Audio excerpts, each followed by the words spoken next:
Alright, let's talk about something that's got the space community buzzing. And no, it's not another Mars rover or a new exoplanet discovery. It's a piece of space junk, specifically a SpaceX Falcon 9 rocket stage, that's about to crash into the moon. Sounds like a plot twist from a sci-fi movie, right? But here's the thing, this isn't fiction. It's happening, and it's reigniting a debate that's been simmering for years. What do we do about all the junk we're leaving in space? First off, let's set the scene. This rocket stage wasn't supposed to end up on a collision course with the moon. It was part of a mission back in 2025, launching a lunar lander and another spacecraft. But something went awry, and now it's on a one-way trip to the lunar surface. Personally, I think this is a perfect example of how even the most advanced technology can have unintended consequences. We are so focused on pushing the boundaries of exploration that we sometimes forget about the mess we are leaving behind. What makes this really interesting is the reaction from the scientific community. Astrophysicists are actually excited about this crash because it's a rare opportunity to study the impact in real time. The moon doesn't have an atmosphere, so the debris won't burn up like it would in Earth's skies. Instead, it'll slam into the surface, creating a crater and releasing a ton of energy. From my perspective, this is a double-edged sword. On one hand, it's a fascinating scientific event. On the other, it's a stark reminder that we are treating the moon like a dumping ground. One thing that immediately stands out is the commentary from space lawyer Gregory Radisic. He's not mincing words when he says this crash leaves a black mark on the lunar surface, both literally and metaphorically. And he's right. The moon doesn't have weather to erase these scars, so they're there for the long haul. If you take a step back and think about it, this raises a deeper question. Are we okay with leaving permanent marks on celestial bodies in the name of progress?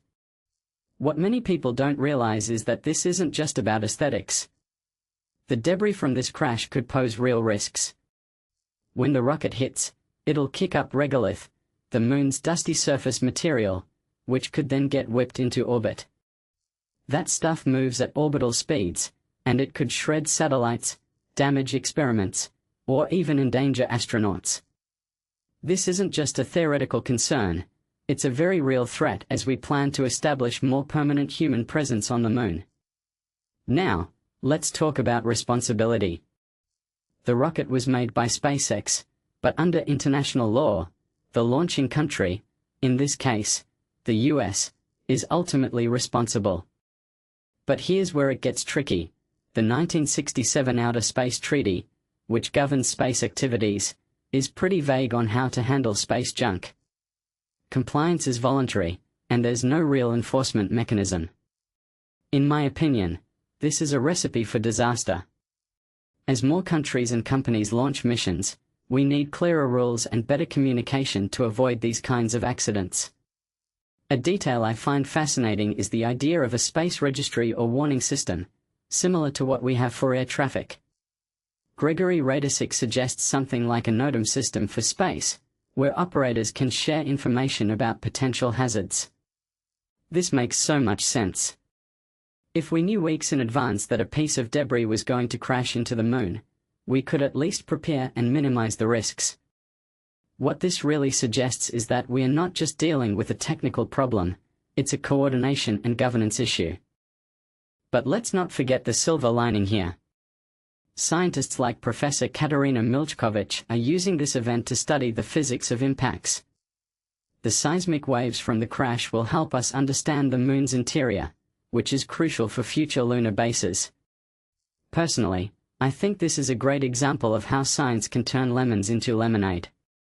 Even accidents can lead to breakthroughs if we are willing to learn from them. So, where does this leave us? In my opinion, this crash is a wake-up call. We can't keep treating space like an infinite garbage dump. As we race to build structures on the moon and beyond, we need to think about sustainability and accountability. This isn't just about protecting the moon, it's about ensuring that space remains a place for exploration, not exploitation. What do you think?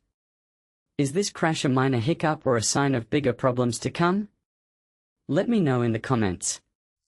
And while you're at it, think about this: if we can't keep our own backyard clean, how are we going to manage an entire solar system? Food for thought. Thanks for watching, and don't forget to hit that subscribe button for more deep dives into the universe.